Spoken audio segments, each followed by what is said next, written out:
11:30 p.m.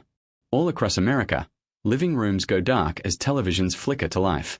Families settle in, coffee mugs on tables, blankets pulled close. The familiar opening music of The Tonight Show fills the air.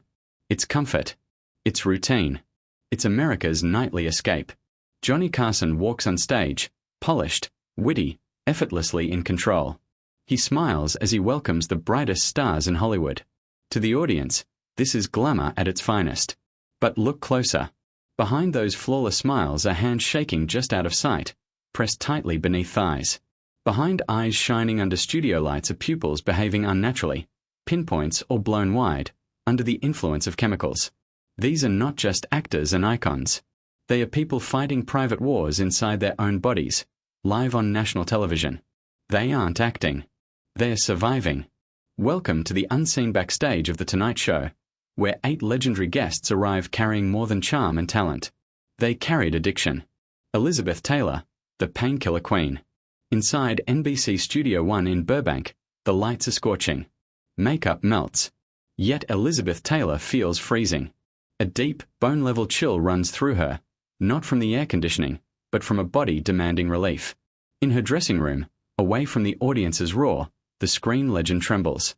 On the vanity, nestled between luxury perfume and the interview notes, sit 2 essentials: a glass of watered-down vodka and a blister pack of pills. Elizabeth doesn't sip water. She dry swallows 2 Percodan, a powerful opioid, and washes them down with alcohol.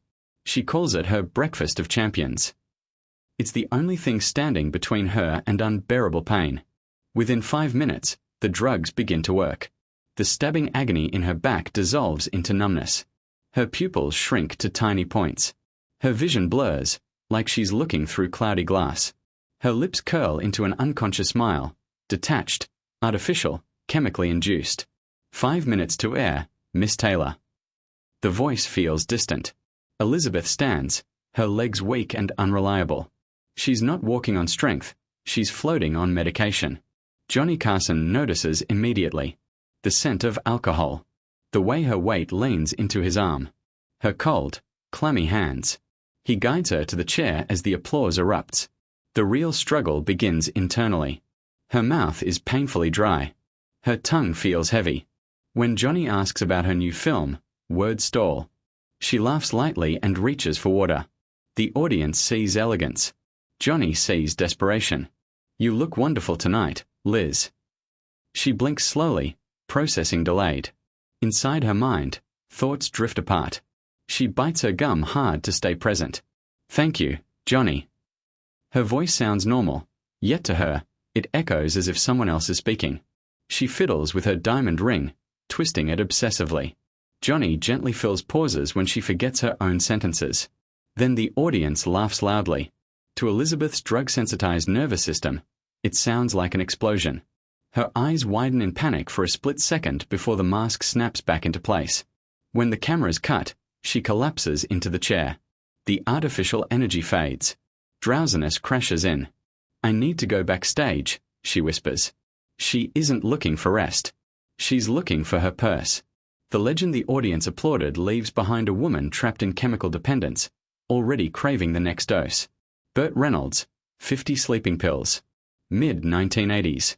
Burt Reynolds sits before the mirror, hands shaking as he buttons his shirt. It takes 3 attempts. The man who wants to find masculinity barely recognizes his reflection. Sunken cheeks, hollow eyes, a body wasting away. Rumors swirl outside. AIDS, they whisper. The truth sits on the vanity. Halcyon. A botched stunt on city heat shattered his jaw, leaving relentless pain. Sleep became impossible. 1 pill turned into 50 halcyon tablets a day, a dose lethal to most. He swallows his pills. When the theme music plays, Bert rises, not walking, but drifting. Memory blurs. Reality disconnects. Johnny's smile falters when he sees him. Over 30 pounds gone.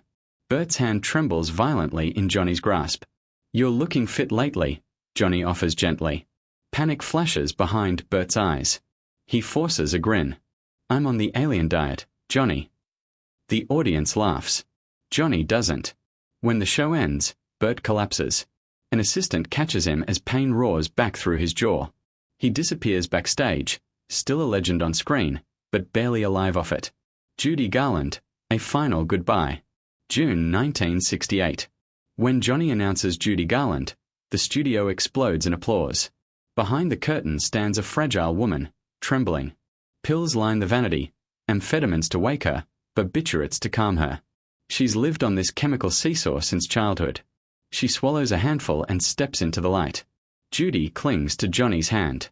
Her grip is ice-cold, soaked in sweat. She speaks rapidly, manic bursts interrupted by blank pauses where her eyes go vacant. Johnny, do they still love me? The studio falls silent. She sings seated, voice cracked, breath short, yet devastatingly emotional. When the song ends, she slumps forward, utterly spent. Less than 1 year later, Judy Garland is dead. An accidental overdose, they say. But anyone watching that night knew the truth. She was already fading. Richard Pryor, The Fire Inside. Late 1970s. Richard Pryor storms the stage like a lightning strike, heart racing at 140 beats per minute. Minutes earlier, he freebased cocaine, pure, smokable, terrifyingly powerful. Confidence and paranoia collide in his mind. He jokes about drugs, about fire. The audience laughs. On June 9, 1980, that metaphor becomes real. Pryor sets himself ablaze during a freebase binge, suffering burns over 50% of his body. That night with Johnny, the fire was already burning, inside. Liza Minnelli, dancing on sedatives.